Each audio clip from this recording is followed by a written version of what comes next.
The IRU's motto is working together for a better future, and what better place to come than to Leipzig, where we can actually meet with all of our partners, both public and private, to really discuss what are the policy issues of the future, how can we actually shape policy so that we can actually drive trade, we can drive progress, and we can drive prosperity.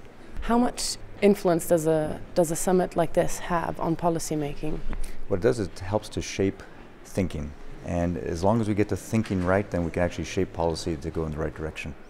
And there's been talk about bilateral trade and movement. What are the challenges really, and what needs to be done here?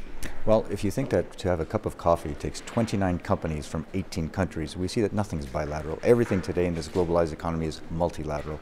So we have to shift from a policy basis that is always based on bilaterals to something that's really global and multilateral, and we have to remove all the barriers to trade. And how can that be done? Well, we have the WTO mechanism, which talks about freedom of transit. Unfortunately, too often people say we need to ensure the freedom of movement of goods, forgetting that there's a vehicle and driver attached to those goods that are moving the good from point A to point B. So we need to make certain that in the policy development that we do consider the free movement of vehicles and drivers, not just the goods.